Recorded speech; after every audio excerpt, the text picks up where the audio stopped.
Okay, so hello all. I hope I'm audible to you. If I'm audible, you can just react so that we can start. Okay, fine. Yeah, so till now we have discussed what was supervised learning, what was unsupervised learning, what was semi-supervised learning, and I gave a brief idea about reinforcement learning.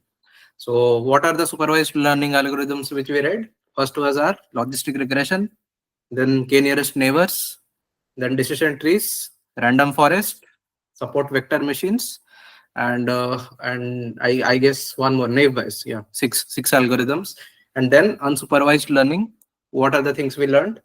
We learned yesterday about k-means, k-metoids, then two types of hierarchical clustering. Those were agglomerative, divisive, and density-based algorithm, which was DB-scan. Okay, and what was semi-supervised learning?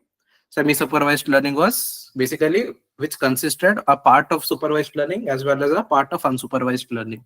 When we means first of all we will employ supervised learning where we have a labeled data set. Then once it is the model is trained, okay, we have an unlabeled data set with us where we will employ the algorithm with the model which we have achieved by using the supervised by using the labeled data. Again we will use that to means predict to get any outcome of that unlabeled data set, which will then be called as a pseudo labeled data set. Again, when we will use both the labeled as well as the pseudo labeled data set to retrain our model, which was our semi supervised learning. And then reinforcement learning, as you know, I gave you the example of ChatGPT, how it does the concept of reward and penalty. Okay, so this is what mainly machine learning consists of. Okay, which was the most important subset of artificial intelligence. Today we will discuss in brief about other two important subsets of artificial intelligence, that is mainly deep learning, and the other is natural language processing, which is called also known as NLP. Okay, so deep learning, if you get to know about deep learning, you can also have a very good idea about computer vision, since mainly the things used or the models used in computer vision are basically the techniques of deep learning only. Okay, so when we'll do deep learning, you also will get an idea about computer vision also. Okay, so these are the two things which we are going to discuss today. We will discuss in brief about both the things. Okay, we'll try to finish it as fast as possible. So let me present my screen.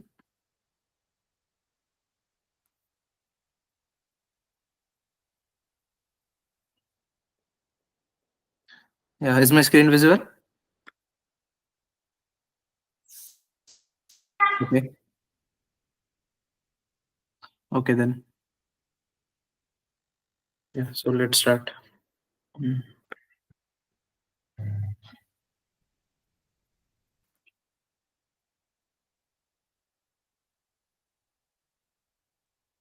Yeah. So what is deep learning? First of all, what is deep learning? Deep learning models, okay? These are advanced to what machine learning models are, okay? You can use machine learning models for normal to ordinary tasks, okay, but when there is a requirement of analyzing complex tasks or to predict complex tasks or any complex task, if you are involved with, you always use deep learning. So deep learning architectures, okay, however the model may be, if I can just give you a visualization of the same thing.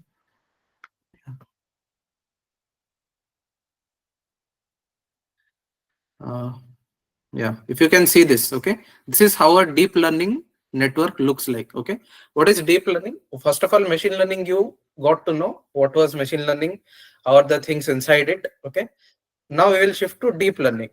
What is deep learning? Deep learning actually consists of, and its architectures are architected in the same manner, are tried to architect in the same manner as your visual cortex of your brain is. Okay, what is the visual cortex inside our brain? It actually helps us to analyze the pictorial information, whatever we see. Okay, whatever we see or whatever we get to means watch All those things are actually perceived by our visual cortex. So these deep learning models are tried to made in that way such that it resembles the visual cortex of our brain, okay, and it can provide us with information to analyze those things, okay, which are actually complex, to get to know. If you'll see with your normal eyes, as I gave you the example of Alzheimer's detection that day, when we see a MRI scan, there is a chance that we may not be able to detect the subtle patterns present in the MRI scans, right? We may not able to detect those small things, okay, which are not visible clearly to our eyes. Maybe machine can do that because it goes pixel by pixel and it goes to very minute details, which may be not possible by humans. So in those type of things, you always employ deep learning. Okay. So deep learning consists of what? If you can see these circles, okay, what are these called? These are actually called as neurons. Okay. These are called as neurons. What are these lines called? If you can see these lines, these interconnecting lines which connect the neurons, those are called as synapses. Okay. It's similar to how you represent it in biological terms also. You do means the neurons are connected, interconnected together so that it forms a system, okay, inside your brain, which actually helps for the transmission of signals or pulses like that. Similar thing is done with deep learning architectures also. These circles are called as neurons and the ones connecting them are called as synapses. So our interconnected network of this whole thing is called a deep learning neural network. Okay. So what it consists of? It consists of, first of all, a input layer. Okay. This is an input layer. This is a hidden layer which is present in between the input and the output layer. Similar to, if you can just imagine, you see a thing, particular thing in your daily life, okay, then it gets pre-processed in your brain. Okay, you process it in your brain, processing, everything is done in your brain. And then if you want to say a person something that, okay, this is a cat, this is a dog, you first saw the dog and then your mind processed it that it was the image of a dog, and then you told it yes, it was a dog.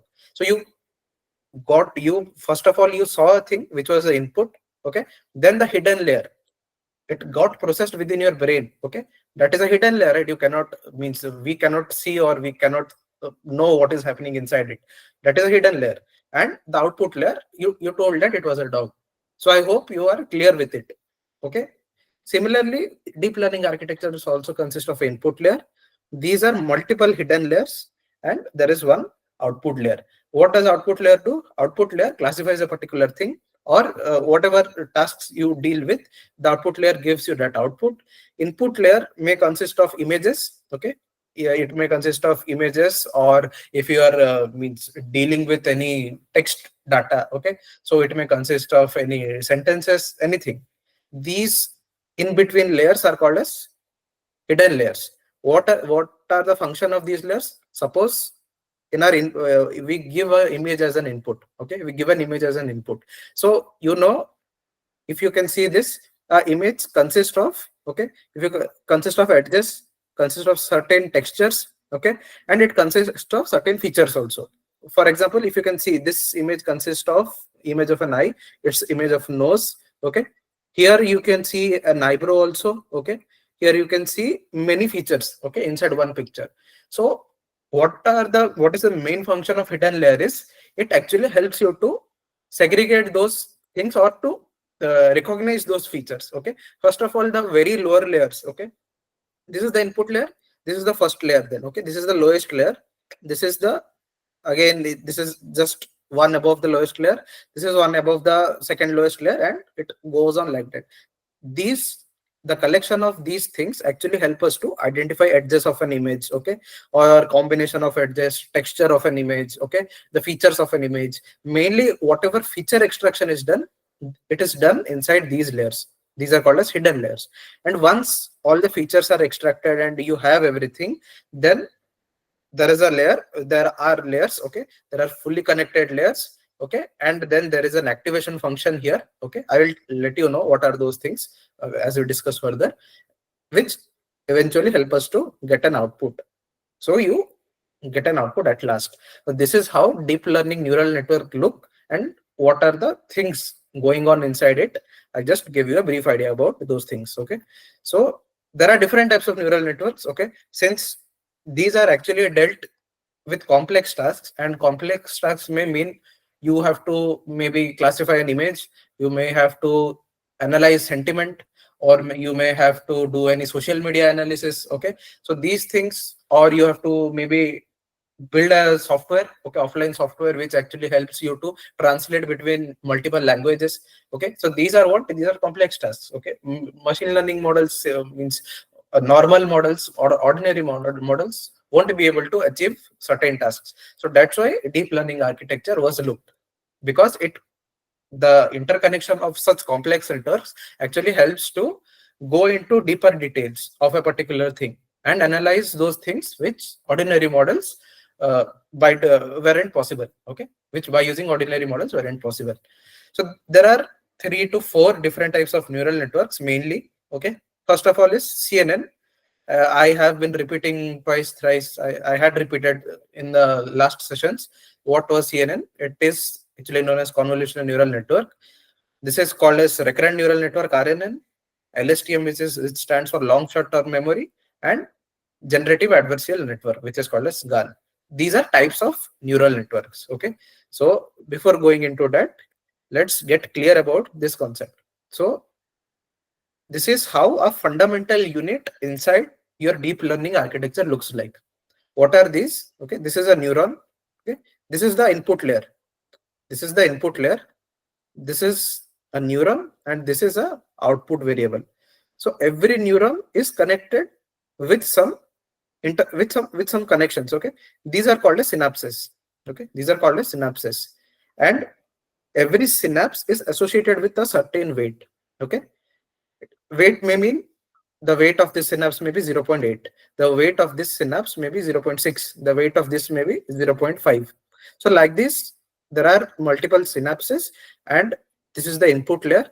There are many neurons inside your means hidden layer, and there is a output layer. So the interconnection of these synapses associated with certain weights actually helps us to transfer the information which are extracted in this layer to this layer, and the features extracted in this layer to the next layer, and the output finally, okay, which we want. So the last layer gives us the output. So this is how it looks like. Every synapse has certain weight associated with. When we then look into this again, okay, collection of this actually forms this kind of a architecture. Collection of such fundamental units forms this kind of a architecture. Okay, so how the things actually work here. Okay, if you look into this, x1 is connected to this neuron with the help of a particular weight w1. X2 is connected to this neuron with w2, and x3 is connected to this neuron by w3. And there is again a this again a synapse. This will also consist of a particular weight, maybe a w4. Okay, and then we get an output layer. So how the deep learning model actually works is, first of all, it will forward propagate from here to here. Okay, from left to right, it will forward propagate by, what is this? This is the input layer. It will consist of certain value, maybe 0.6. This w1 will also consist of a certain value, maybe 0.8. What it will do, it will multiply both. Okay, again it will multiply these two things, again it will multiply these two things. Okay, what are those? These are actually combinations of your input value as well as your weights. The deep learning model will forward propagate this to this neuron. The summation of these products forms the value of this neuron. Okay, the information of these three gets transferred to this. Okay, x1 into w1 plus x2 into w2 plus x3 into w3. This is transferred here. Okay, again here there is an input value. Now this means behaves like an input variable. Okay, and this is our output. This will also contain certain weight. When you will multiply again both, you will again get a value here. So what the model does here is, first it forward propagates. Okay, when it forward propagates, you will achieve a certain value here. Okay, let's say your value here was 0.7, but the predicted outcome which you wanted, the value of the predicted outcome which you wanted was 0.9. So what is the error now? Okay, you wanted 0.9, but you achieved 0.7. So there is a difference in both. Difference, by difference we mean there is an error. associated with your model, okay, which you want to improve. You want to improve your model, okay. So how much is the error? 0.9 minus 0.7, that will be 0.2. You have a 0.2 error associated with your model here. So what you will do, again, the model, what it will do is it will back propagate now. Okay, first of all, it did a forward propagation, you got a value here. Now what it will do, from here it will go to this, then from here it will again go to this. Okay, it will back propagate again. It is a mathematical, there is a mathematical thing associated with it. Okay, you will learn when you will actually read how to solve back propagation numericals. Okay, so the basic idea is, first of all, it forward propagates, it achieves certain value.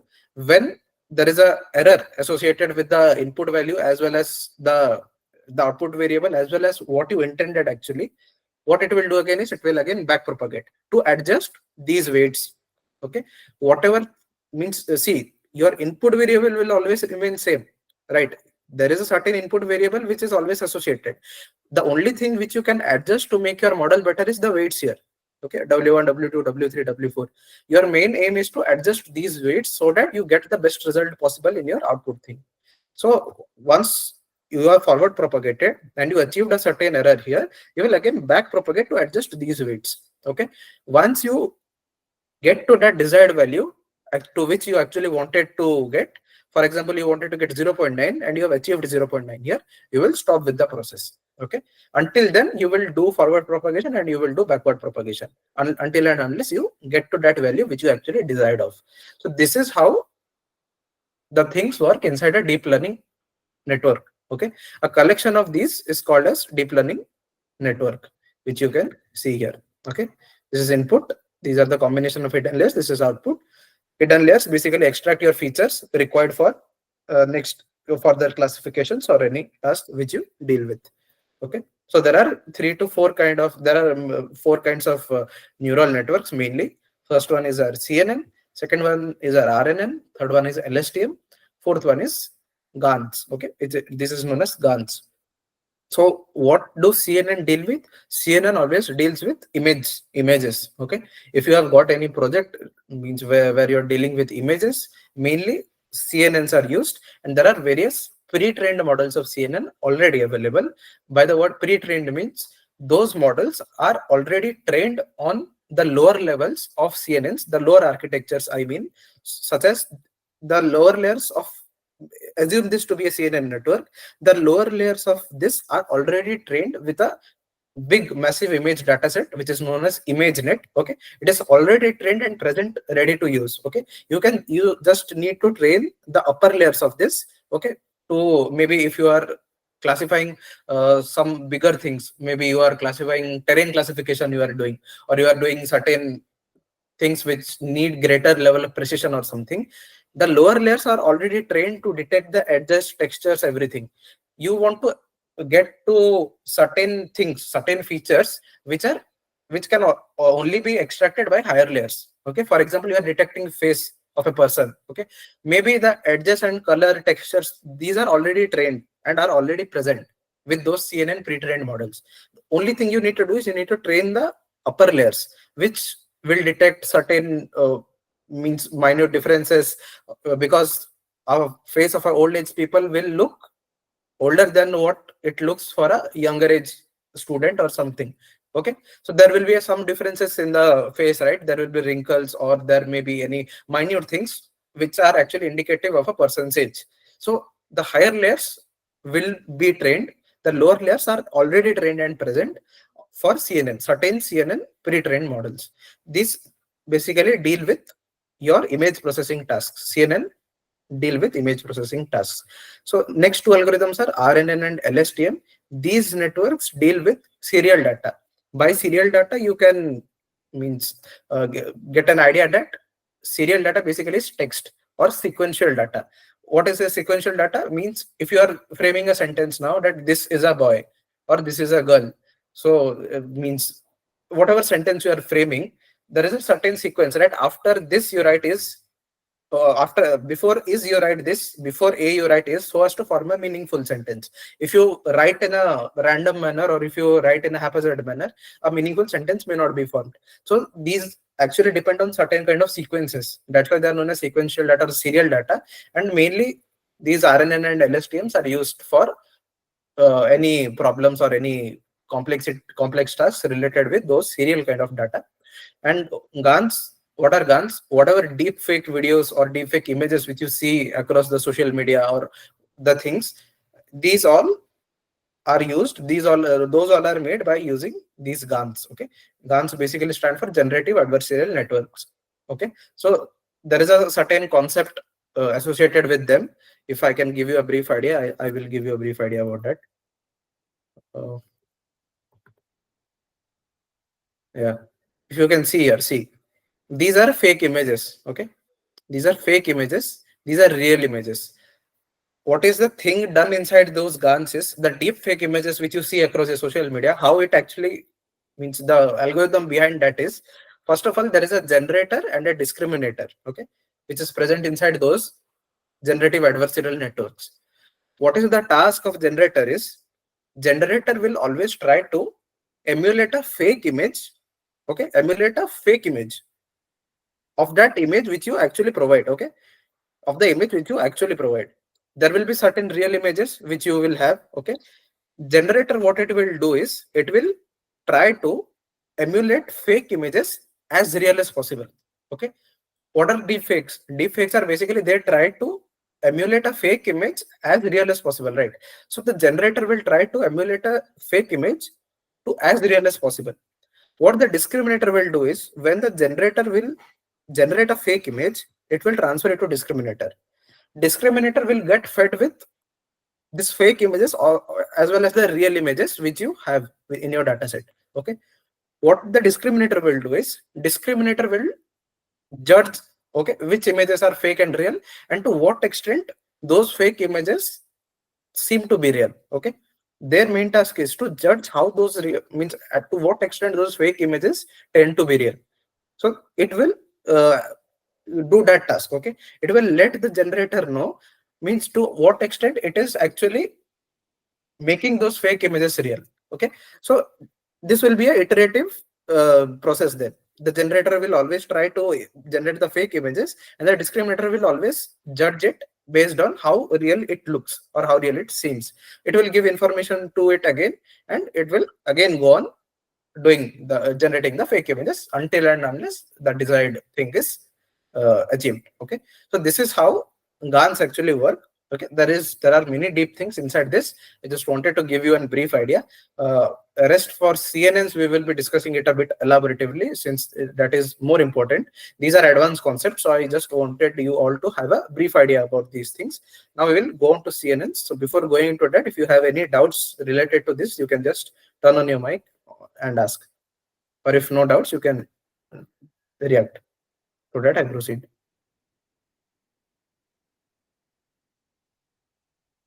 Okay.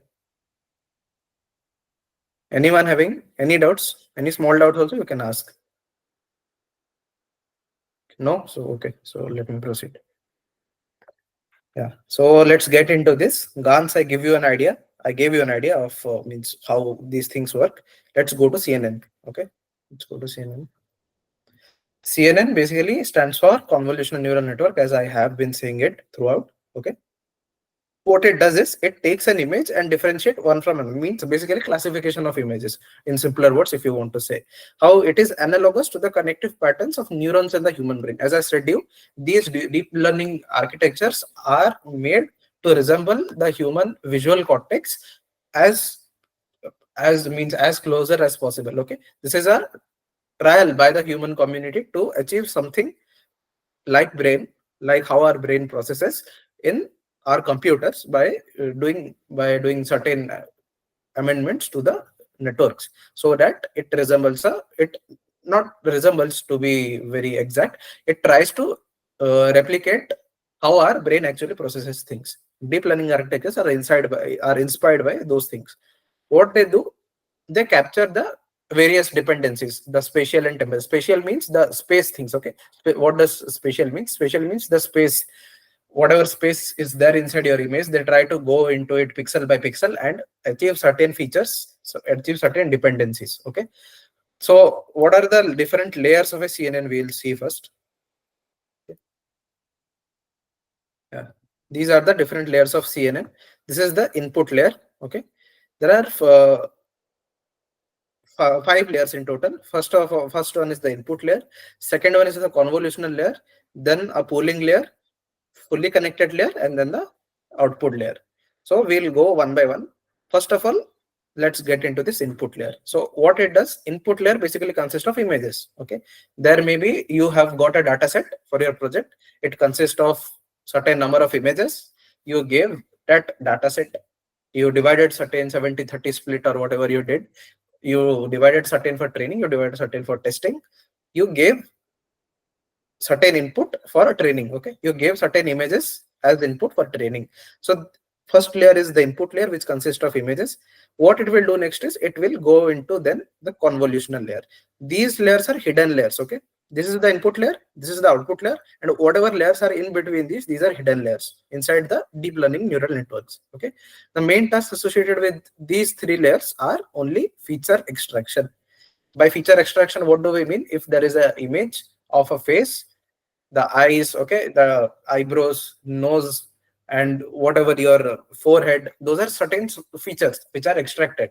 Okay, and in features there are also edges of the image, the texture of the image, the color of the image. Okay, there are opacity, there are many things which are associated with an image. So the main feature of these layers are to extract those things, and these 2 layers, the main reason of them is to classify things. So you got an input. The next, this input went into the convolutional layer. The convolutional layer consists of the lower layers. Okay, it consists of the lower layers of your deep learning of your CNN.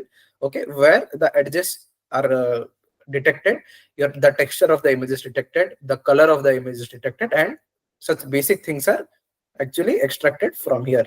Once the convolutional layer does its thing, then it transfers the thing to pooling layer. What the pooling layer does, maybe if the image consists of many things, okay, we don't require some parts of the image, right? Okay, if there is a whole thing, if you can see an MRI image, okay, the MRI scans or whatever we get, there is a whole lot of black thing, right? The only thing which we need to know is that body portion. Okay, that body portion or the brain portion, whatever X-rays or MRI scans we see, okay, in daily lives also, if you have seen anytime, you see that the whole thing is black and there is a only central thing which actually is our concern, main concern, the point of concern.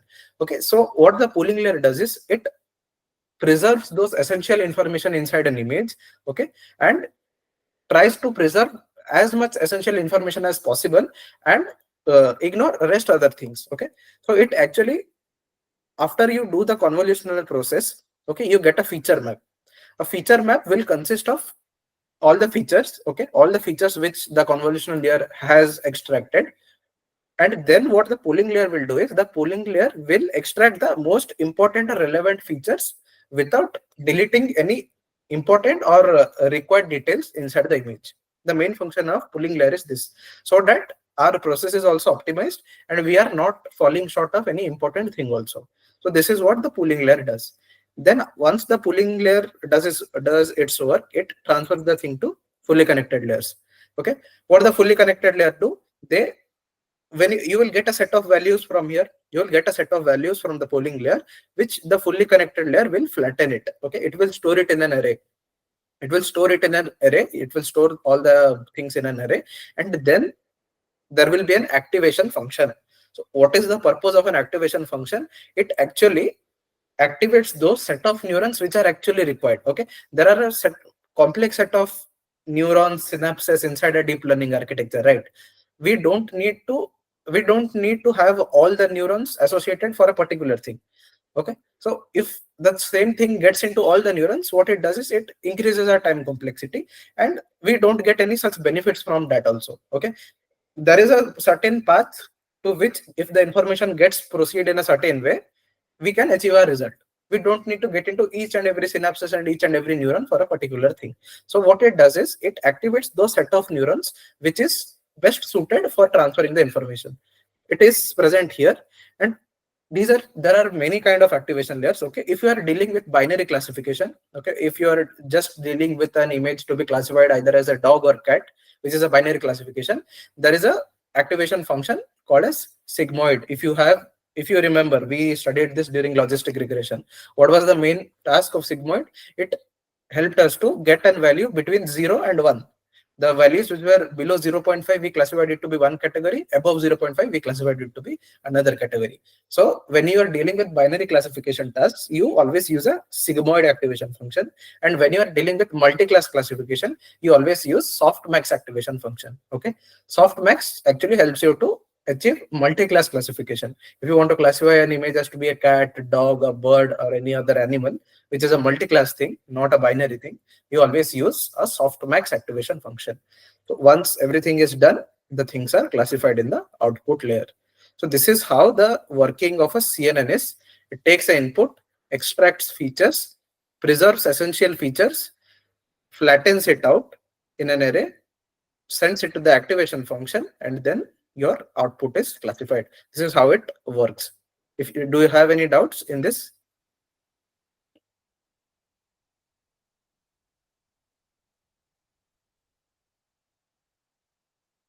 Okay.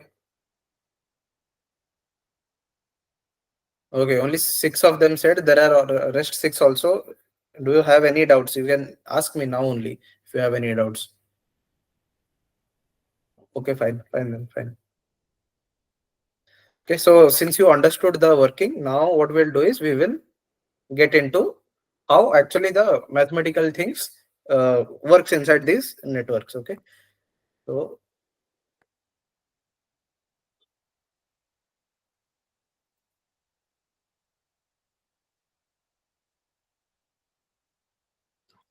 yeah, see, this is how an input. This is an input image. Okay, this is CNN. This is an output image. Okay, let's say there are two faces here. Okay, one is a smiley face and one is a sad face. Okay, CNN will take into account this kind of an image. It will classify it as to be happy, or this kind of image, it will classify it as to be sad. Okay, similar things. So there may be different images. Okay, your image may be black and white. Your image may be colored. When your image is colored, you have RBG channels, red, blue, and green channels. If you have heard, this is very famous thing. If your image is colored, mainly it will be having RBG. Okay, 3 channels: red, blue, and green. If your image is black and white, it will have only black and white colors. Okay, so that can be represented as a 2D array. Okay, 2D array, and then it can be represented in a matrix like this in pixel formats. And if your image is colored, it can be represented in a 3D array and such a kind of matrix. So see, this is in this whole image, you can see the whole thing is white, right? This is a complete image. The whole thing is white. There are only features here. There are only features here. Okay, rest everything is not required to us. You can see when it is mapped, okay, how it looks. It also resembles a face symbol, right? It also resembles a face symbol. If you can mark, these are 2 eyes, this is the nose part, and this is how the this part looks like, the face part looks, the mouth part looks like. Okay, how it works is, wherever you found certain details, okay, we mapped it to be 1. Okay, this is 1, this is 1, this is 1, this is 1, and these 3 are 1, and this is 1. This is how it is marked here also. Okay, this part is black, this part is black. Okay, these are the features here. Rest other things we just means referred as 0. Okay, 0 and 1, all the values of our matrix are concerned with only 0 and 1 values. So whatever features you extracted, it is visible to you, and you have also made it into a matrix format. Okay, now what is the next thing? We will get into this is how the input looks like. Okay, now we will get into the convolutional layer. Okay, we will get into the convolutional layer. This is how your input matrix looks like. Now we will get into our convolutional layer. Convolutional layer consists of a certain filter. Okay, certain filter, which is also known as a filter size or kernel size. Okay, what it does is it helps us to extract the features. Okay, the filter helps us to extract the features which we want from this input image. Okay, so this also consists of certain numerical values. Okay, this is a 3x3 matrix, and this is a matrix. What it will do is it will start multiplying this with combination of 3x3 now. Okay, how it will look like this. First of all, it will do multiplication with this stuff. Okay, 0 cross 0, 0 cross 0, 0 cross 1. Okay, 0 cross 1 again, 1 cross 0, 0 cross 0, 0 cross 0, 0 cross 1, and again 0 cross 0, 0 cross 1. Okay, so what was the whole value which you got? You got the whole value for this thing to be 0, right? The whole value of this when multiplied with this filter was 0. Okay, so the feature extracted from this part by this filter was 0. There was no feature extracted for this particular point. Next, what we will do, we will now shift. Okay, you saw earlier how it looked, now how it is looking. We just shifted by 1. Okay, we shifted by one thing here, okay, one column here. We just shifted to the next column. What is this called? This is called a stride. Okay, you specify the number of strides before you get into this whole thing. Okay, if your stride is 1, what it will do is it will just shift to the next column. If your stride is 2, what it will do is it will skip this one also. It will start from this to this area. Okay, it will do the calculation from this area. Okay, it won't consider this area. Since stride is 2, it will skip 2 columns. Stride is 3, it will skip 3 columns, and then it will do from here to here. Okay, so did you understand what is a stride? You can just turn on your mic since I'm in a different screen. If you understood, I can go forward. Yes. Yeah, okay. Yeah. Stride. Yeah, okay. So this was what a stride is. Since by default we have specified a stride has to be 1. So what we did is, when our work of this particular matrix was over, we shifted to the next column. We again dealt with this matrix and we multiplied with this. The resultant of this multiplying with this 2 was 1. Okay. Similarly, what we will do, we will again shift 1. Okay. This multiplied with this, again multiplied with this. Similarly, when we go on multiplying the whole matrix, okay, we will go on multiplying the whole matrix. We will go on achieving all the values, and finally we will get our feature map. Okay, these are the details of the features which you extracted by using this filter. Okay, on this input image you got this feature. Okay, these values of features. Once that is done, okay, what is the next thing? You got your feature map now. Okay, your first step of convolution is over. Okay, what is the next step which I said you? First step is input, next is convolution, next is preserving the important layers. Yes, pooling. Very good. Okay, next thing is pooling. We will preserve the important and essential information from this particular feature right now. Okay, so how it will look like, let's see.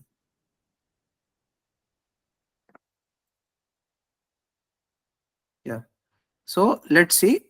Let's say if this was how your feature map looks like. Okay, what it will do, you can see this part, you can see this part, you can see this part, and you can see this part. Okay, when we apply max pooling, the meaning of max pooling in itself is, okay, there are 3 types. The pooling layer can consist of different kinds of pooling techniques. One kind of technique is max pooling. There is another kind of technique called average pooling, and there are certain other techniques also. So what do you mean by the term max pooling? You have to consider the max value out of this 4. Okay, max value out of this 4. If the same thing, if someone told you that you need to apply average pooling here, what you will do is you will average out the values present in this particular thing, and you will consider that value to be transferred to the next fully connected layer. Okay, so since we are applying max pooling here, what our result will be out of these 4 values? What is the maximum value? 3 is the maximum value, so we got 3 here. Again, in these 4 values, 3 is the maximum value, we got 3. Here the maximum value is 2, here the maximum value is 3. So we got a matrix now which consists of the important informations.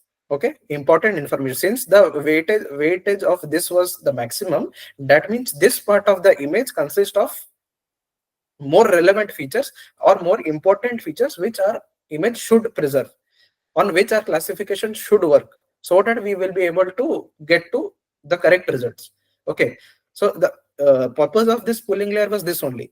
It helped us to get all the essential features which are required for us. Once you have got this will again get this will be flattened.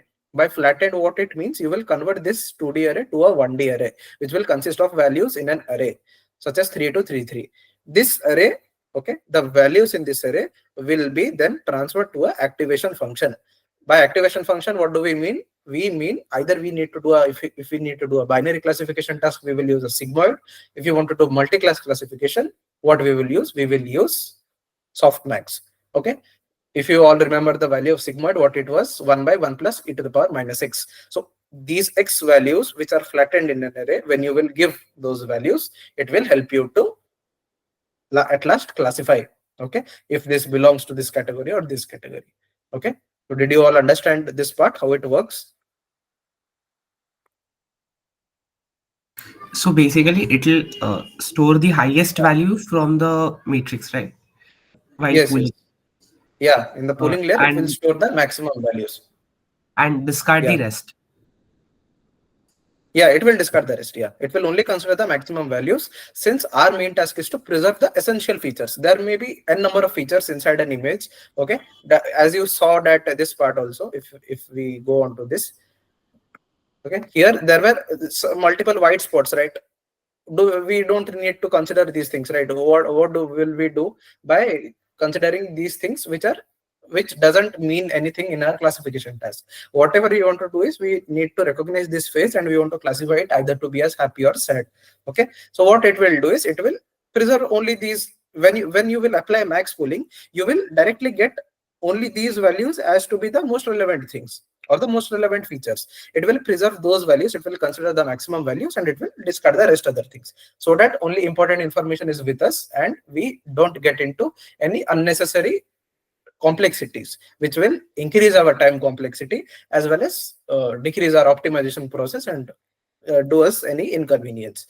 So the main purpose of pooling layer was this. Okay, is it clear? Yeah. Okay. Okay, so this was how. Also, I have a Yeah, doubt. The feature yeah, yeah. detector which was given over there, will it be same for all the models, or we can choose it by ourselves? Which one? The feature Wait, detector wait. by which we multiply it. No, no, that will be given to you. Okay, that will be given to you. That will means depend from, yeah, from image to image. It will differ. Okay, from image that is basically concerned with your input image. Okay, based on your input image, you will get your filter size. Okay, there is a certain formula for that also. You will study it as you go on. Okay, so by using that, you will get a certain dimension of your filter size. Maybe 3 cross 3 you will get. Okay, your size to your size of your filter. So based on that, you know that the matrix is 3 cross 3. You don't know the values inside it still. Okay, that will always be given to you in your question. Okay, or if you are means applying in your code directly, there will be direct a filter, means there is a parameter hyperparameter filter. You have to give different kind of filters for different kind of things. You have to specify the filter size. Okay, 3 cross 3 or 4 cross 4, whatever filter you need to give it, that will be different. This will not be same for this will not be same everywhere. Okay, is it clear? Yes, yes, yes. Yeah. Okay, so let me just open a code so that it is more clear to you. Okay, you can see. Yeah.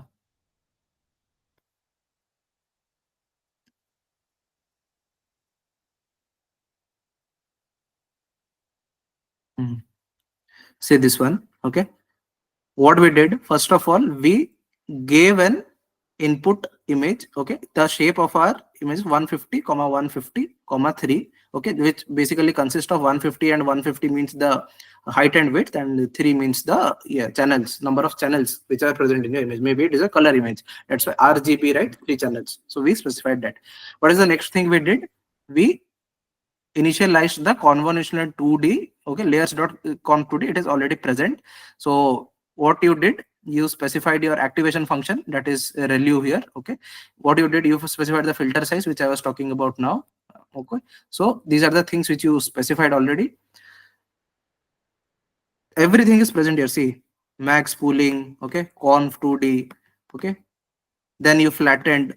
Okay, dense layers, fully connected layers. Okay, everything is present. You just need to call. Okay, just need to call and specify the particular things. Okay, when you do this, this is the output.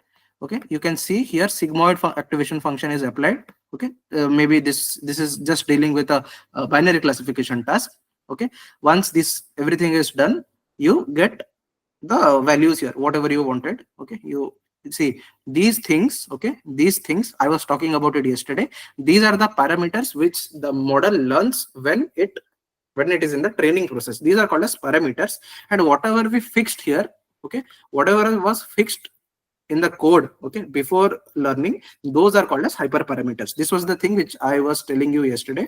Okay, this is how your filter values look like. I told you 333. Okay, these are how your filter values look like. See, you can see these all are different values. Okay, filter values, these are different values. This is how you code. Actually everything is present. You just need to give the dimensions of the image. Okay, the channels associated with your image, then your filter size. Okay, filter size, filter dimension, number of filters, these are the filter dimensions, your activation function. Then you need to call one by one, max pooling. Okay, flatten it, dense, if we transfer it to the dense layers or fully connected layers. Okay, then output it by using certain activation functions as you require. Okay, this is how the complete thing looks like. Okay, this is how the complete thing looks like. Did you all understand this particular thing, or any doubts?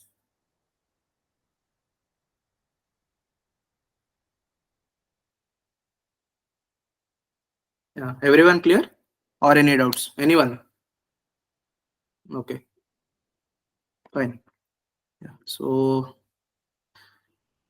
this was what actually convolution layers look like. Okay, this is how the CNNs work. Okay, and this was the main thing which deep learning means. Whenever you want to classify images, okay, whenever you want to classify images and you are working with images, the first thing which comes to your mind is CNN, without any doubt.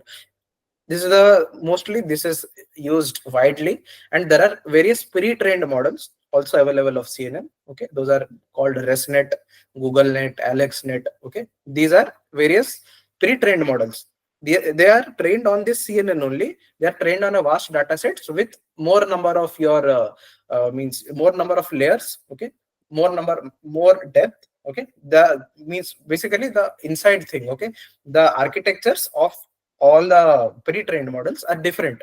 They are trained on a huge data set called as ImageNet, and their architectures inside it are different. Maybe some are deep, some are not as deep as ones, some have more number of parameters to get trained. These are different things which are there for different pre-trained models of CNN. You can use them also in future if you intend to use. Okay, and I also told you about GAN, how it works. Okay, these two are then RNN and LSTM. These are basically used for text data. Okay, mainly these are used when we are concerned with natural language processing. Okay, so we will also now look into the basics of natural language processing. Okay, this is how it looks like, as I said you.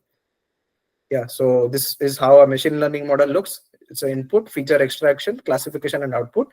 Whereas in a deep learning architecture, means we deal with more complex tasks. Okay, we deal with more complex tasks where we need to extract more features and more detailed features, and we need to classify based on these features inside this whole architecture, and then the output is as it is. Okay, so these are various frameworks, okay, which you can use. TensorFlow is the most popular of them, which is widely used. It is also available in your Python. PyTorch is also another widely used thing. These all are available directly in your Python. You can directly call these things. Okay, these are open source libraries which can help you to train your ML and DL models. Okay, so now let's get into basics of NLP. Okay, we'll finish it very briefly. Okay, won't go to very advanced details. We'll try to finish it briefly. So you all are clear, right? Whatever the part was there concerned with CNNs and all the things, you are clear now. You can use the same techniques in this are computer vision also. Okay, these same techniques, object detection or any anomaly detection, these things are directly used in computer vision also. Okay, maybe in by replacing images, you have videos sometimes. Okay, you have videos, you have other things. The concept of actually the field of computer vision mostly employs DL techniques only. There are also other advanced things which are there in computer vision, not denying that, but main techniques are concerned with the DL techniques only. Okay, so if you study DL, you also get a good idea of how computer vision also, how you can work in that subset also. Okay, so let's get into NLP. One more important thing. What is NLP? It is the ability of a computer to understand human language, okay, as it is written and spoken. So we are humans, when we converse with one another, we get to know each other's understanding, since we have a sense of understanding between means everyone. So we get to know the meaning behind a sentence, how it is said and what it is said, all the things we get to know. But computer is artificial, right? Whatever we are dealing with now is artificial intelligence. Nothing is the intelligence which you means we are born with certain kind of intelligence and we learn. Similarly, computer also learns. Okay, but we humans, okay, give certain things by which it learns. That's why it is called as artificial intelligence. It is not. It doesn't have intelligence as we have from the time we are born. Okay, so what is NLP? NLP is basically concerned with that area where your text classification or sentiment analysis or any kind of you want to segregate spam filtering, okay, these kind of things are concerned with NLP.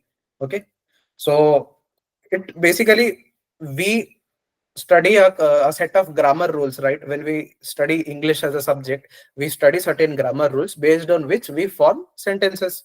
Okay, so there is a certain grammar which computer also needs to understand. We are humans. If you tell me if I have framed a sentence correct or not, I may understand, but similarly, how will our computer understand? So there are a set of grammar rules, okay, which is known as context free grammar, CFG.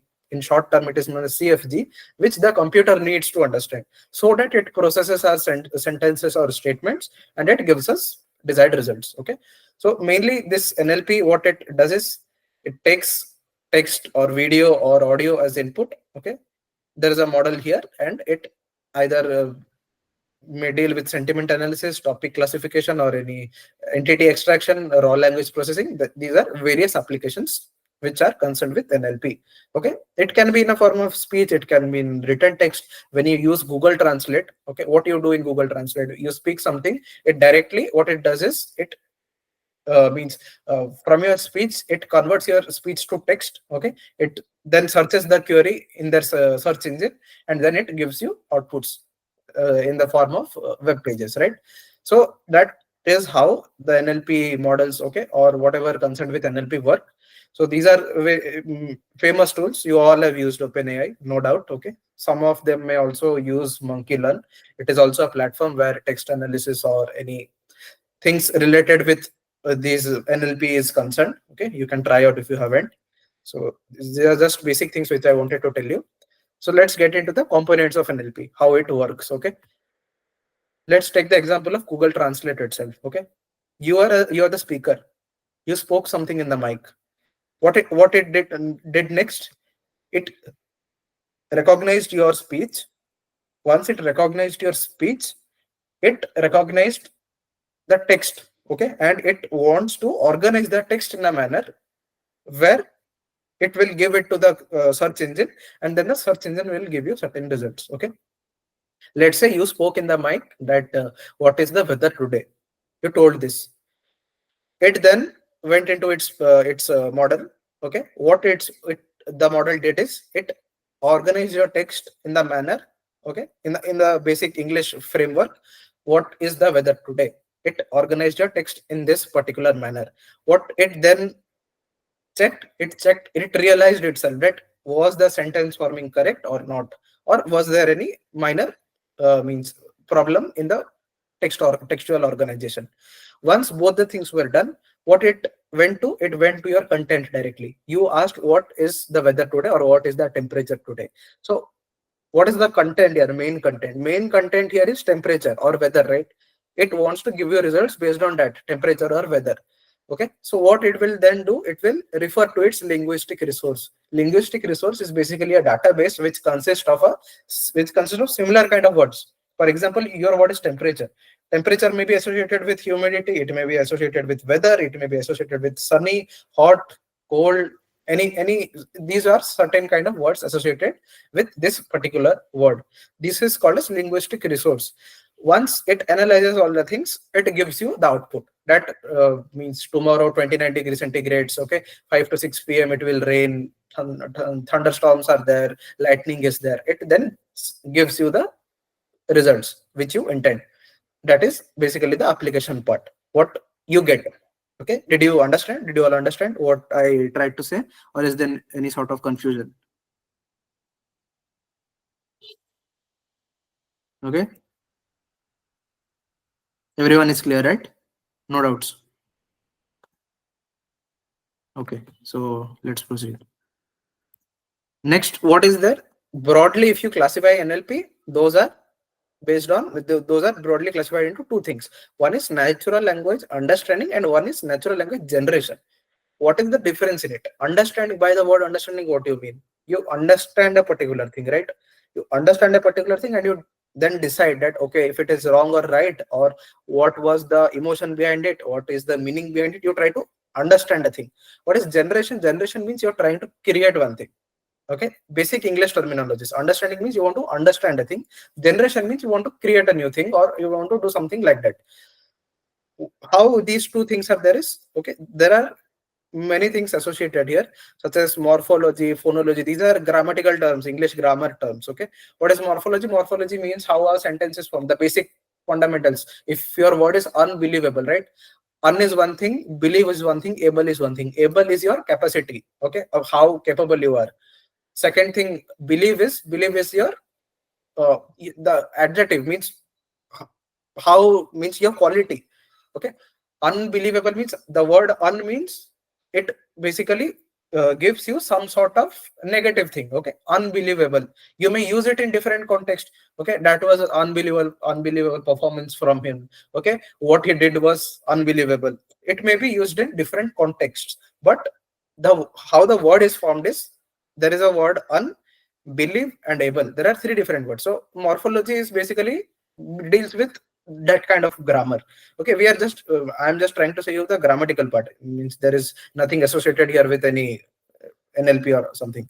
Similarly, phonology, pragmatics is what was your content. Okay, what was your content and what you actually meant. It re-emphasizes that particular thing. Okay, these grammar rules are associated with certain syntax again. Okay, there are various rules which you employ when you're using adjectives. Okay, when you're using verb, when you're using noun, verb should be placed here. Okay, your preposition should be placed here. There are different prepositions. You have to use among when there are more than two persons associated. You have to use between when there are two things associated. There are various rules, various syntaxes and semantics which are present in our grammar. Okay, these all things help us to decide one, whether a sentence, what we means, what we intended was correct, or what the other person spoke is correct, or if it was wrong, if he was mean, if he was rude, or if he was polite. These all grammatical rules help us to understand that particular thing.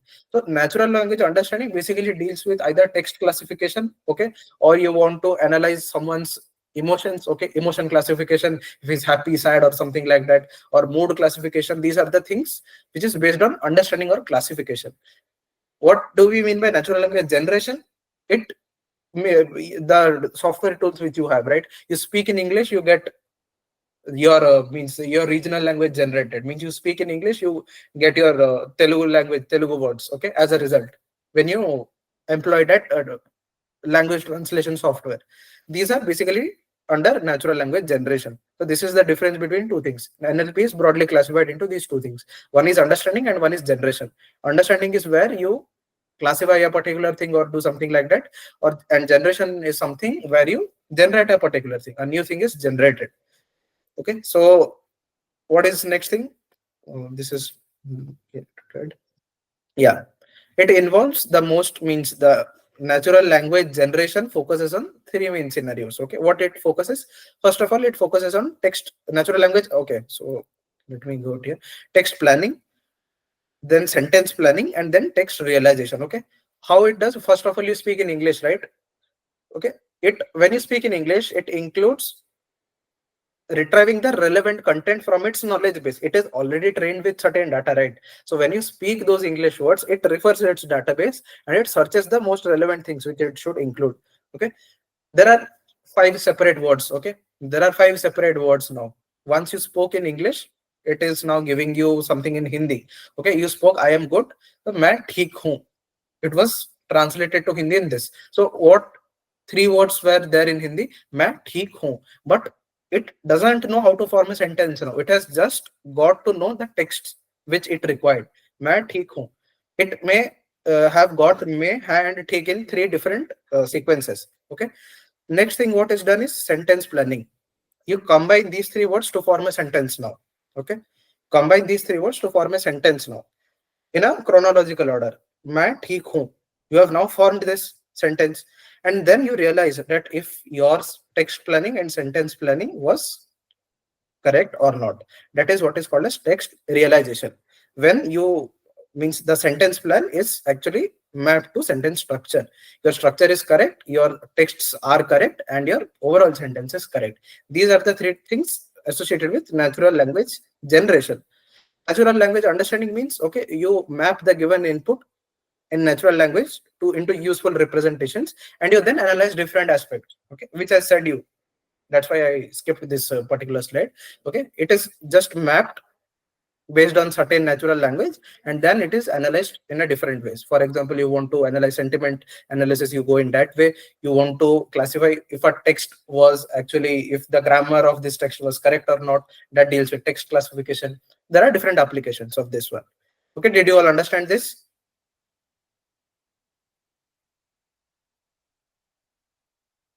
Okay. Okay then. Yeah, so let's move. Okay, so difficulties, what are the difficulties? Okay,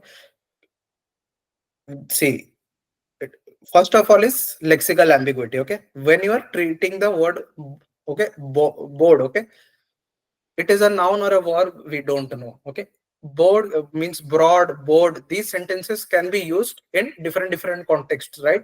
Different contexts it can be used. First thing is that. Second thing is how the sentence is interpreted. Okay, read the sentence. He lifted the beetle with a red cap. Okay, so did he use cap to lift the beetle, or he lifted a beetle that had red cap? We as humans, if we read a sentence, we may get to know the meaning, but we are training all these things to computer, right? It doesn't know the means how the sentences are formed and how conversations are done. Okay, so this is certain kind of there is a certain kind of ambiguity again here. And then referential ambiguity. Okay, for example, Rima went to Gauri. She said, I am tired. Okay. Who is tired? How do we know? There are 2 persons associated here. Rima went to Gauri. She said, I am tired. Okay. So as humans, we may think that, okay, since Rima went to Gauri, okay, she said, I am tired. Maybe we can think that it may be Rima. Okay. We also don't have a particular conclusive statement, but we may think that, okay, since Rima went to Gauri, she would have said that, okay, I am tired, based on the sentence formation. But this can also be wrong, right? This can also be wrong. Nowhere we have specified that Rima went to Gauri and Rima said that I am tired. Okay, nowhere it is specified. Exactly who is tired, we don't know. But we may probably think that, okay, since Rima has went to Gauri, okay, she was the main subject here, so she may have said. But computer won't be able to understand this again. Okay, one input can mean different meanings, many inputs can mean the same thing. So these are certain difficulties on which mainly whatever research is done and whatever things are developing in natural language processing are concerned. Okay, so these are the things. All of means the whole world is means trying to improve certain aspects by which NLP can be used more efficiently and more effectively. Okay, what are the steps? First of all, lexical analysis is done. That basically deals with identifying and analyzing the structure of the words. Then the means those structure of the words are divided into paragraphs, sentences, and words. Means those are broken down into smaller fundamental parts. Once your means lexical analysis is done, second thing which is done is syntactic analysis. Okay, they are analyzed again for certain grammar. Okay, For example, the school goes to boy. This is not a meaningful sentence, right? This will be directly rejected since this is not a proper sentence. How can a school go to boy? A boy goes to school. School cannot go to boy, right? So these kind of syntaxes are then analyzed. What is then done? Semantic analysis is then done, where the text is checked for its meaningfulness. Okay, hot ice cream doesn't mean anything. Ice cream is always cold. That's why its name is ice cream. Okay, hot ice cream doesn't mean anything. So semantic analyzer, okay, disregards these kind of things are disregarded when semantic analysis is done. Once this is over, what is the next thing done? Discourse integration is done. Okay, what is the meaning of it? Okay, what is the sentence which was before this particular sentence and after this particular sentence? Okay, that also is a main area of thing, right? You're means telling me a particular thing, you're trying to explain me a particular reason. Okay, I need to hear the sentence before your actual reason and after your actual reason, so as to get to know about the exact situation you are in. If you will just give me one statement, I won't be able to understand, right? Okay, that's the if I know the prior thing and the posterior thing, I may get a very good idea then, and I may get to a comprehensive conclusion. So that is what discourse integration deals with.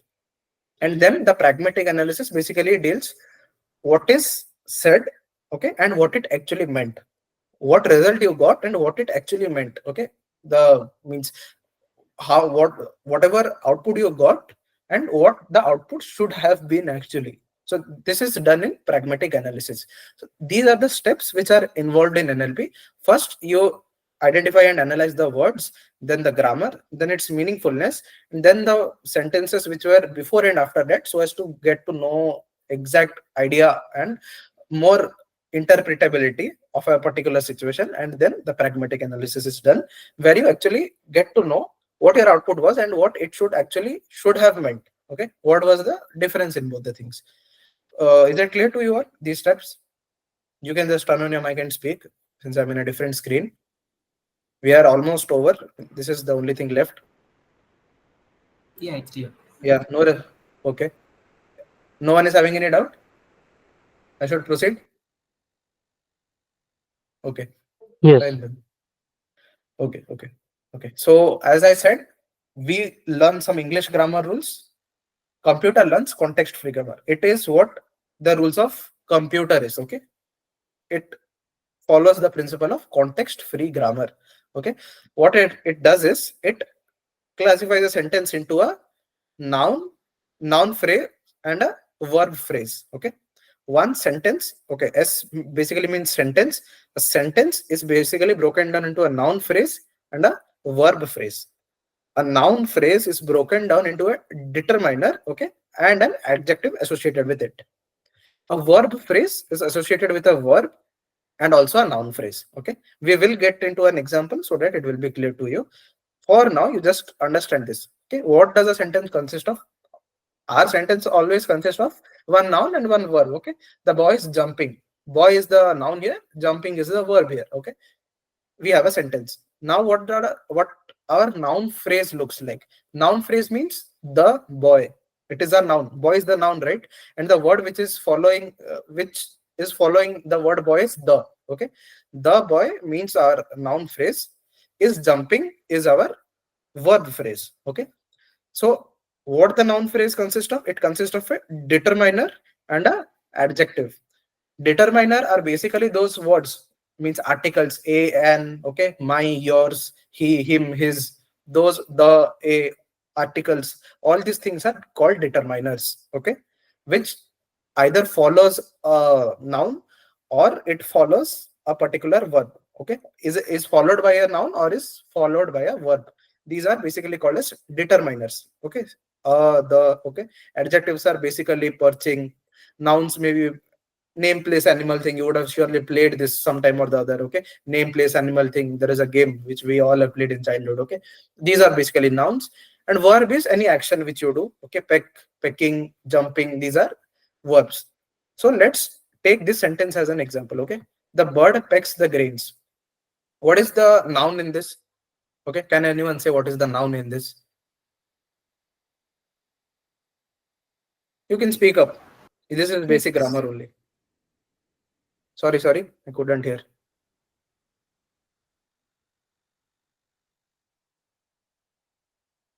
Okay, so let me only say the bird pecks the grains. What is a noun in grammar? Any name, place, animal, or thing is a noun. Okay. Bird and grain. Yeah, bird and grain are the nouns here. What is pecks? Pecks is the action. Okay, it is an action which is performed. So what is it? A verb is basically an action which is either performed or is going to be performed. Okay, that is associated with verbs. Bird and grains are nouns. As according to our sentence, how it should be formed? Sentence consists of a noun phrase and a verb phrase. A noun phrase consists of a determiner and an adjective. A verb phrase consists of a verb and a noun phrase. So when we break down this, okay, sentence consists of a noun phrase. This is the noun phrase, the bird, and this is the verb phrase, pecks the grains. Okay. So what our noun phrase then consists of? It consists of a determiner and an adjective. It is a determiner, the, I said you, those small words which are actually used before any noun or whatever those things. Okay, this is a noun. And what is this? Bird, since it is name, place, animal, thing, we consider it as a noun. This is a noun. Combinedly, they are called as a noun phrase. After that, what we have? We have our verb phrase. Verb phrase consists of the verb first. This is our verb. Okay, and then this is again our noun.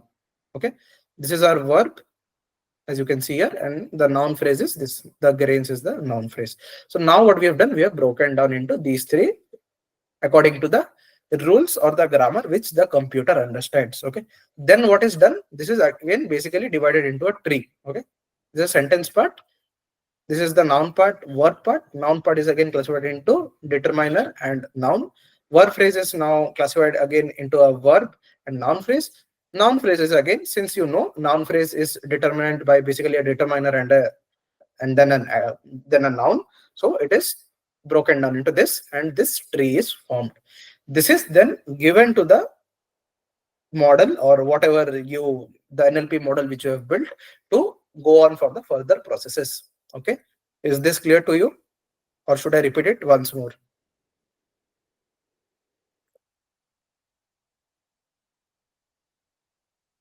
Yeah, is this clear, or should I repeat it once more? Any doubts? Okay. Okay, good. Okay, so this is what the grammar rules of a computer means, basically means. Okay, this is how the sentence is broken, and this is called a parse tree. Okay, this is called a parse tree. So top down parser, it starts with the symbol S, as you saw here. Okay, this is the sentence, and then it is broken down until a checked with the input sentence. Process is started over again with a different set of rules. Okay, this is again an iterative process until and unless you get to this tree comprehensively, and it is repeated until a specific rule is found which describes the structure of the sentence. Okay, so this is basically how the context free grammar works, the algorithm works. Okay, what are the benefits of natural language processing? Okay, they are means any personal assistants, Google Home, okay, Alexa, whatever these are means completely based on NLP only. Okay, they are also used for performing sentiment analysis. Okay, many things it is used for. Okay, many applications in maybe in cyber crimes. Okay, in crimes or anything. So when the statement of a convict is recorded. Okay, various applications of NLP are there. It enables the computers to understand human language. Okay, and then improved accuracy and efficiency of documentation, also ability to automatically make a readable summary of a larger, more complex original text, which ChatGPT actually helps you to do. It is a natural language processing model only. It also has the reinforcement learning concept inside it. There are many models, okay, which is built to build a GPT. Okay, so these are the things why it matters. Enables real-time language translations, whatever your Google Cloud Translate, when you translate a language from English to Hindi, all these things are associated with NLP, sentiment analysis, content creation, information retrieval. Okay, these things are concerned with NLP. How it works? First of all, breaking down text into smaller units like words or phrases, as we discussed earlier. That is called tokenization. Then the part of speech tagging, whatever we did now, that we identified the parts of speech and then we framed those things. Then the named entity recognition, which basically tries to identify names like names, dates, locations, okay, inside a text. Then it is what is done, the syntax and parsing is done. Okay, what is the syntax and parsing? whatever we did, the parse tree, which you saw just now. Okay. First, you broke down the words into smaller units or phrases, words or phrases. Then you tabulated the nouns and pronouns and verbs, whatever you had. You means segregated identified the names, dates, and locations in the text. Okay. Then what you did, you checked for you followed those 5 processes which we discussed, the lexical. Okay. These 5 things, steps. Okay. Syntactical, semantic, disclosure, and pragmatic analysis was done. Once that was done, the parse tree, this was formed. This is known as parse tree. Okay. This is known as parse tree. This was formed. Once this is formed, then you can do anything, sentiment analysis or any application you can go for. Okay. The challenges are, as we all know, a sentence can be interpreted in multiple ways. Okay. We as humans get confused sometimes, so it is most probably the computers will get confused also. So there is a certain ambiguity associated with it. It may be unable to as effectively get to know the meanings of various idioms, right? We also get confused sometimes, so there is a practical possibility that our model may also get confused. The context understanding, cultural nuances, these are the things, okay, which actually the research is still going on. And there is a wide open area where means you see many researchers are going on large language models. Everywhere you will see this LLMs, the research going on LLMs. Okay. So these are the challenges which are tried to overcome now also. And you can also explore these things, how these challenges can be overcome, how you can train the model better, okay, to make it understand various detailings. Okay. These are many other challenges also: synonyms, spelling errors, diversity, creativity, okay, sarcasm. These are the things which are going on, improvements are going on, so as to address all the things. Because a sentence means, when we just say a sentence, we only say a sentence, but there are many things associated with it.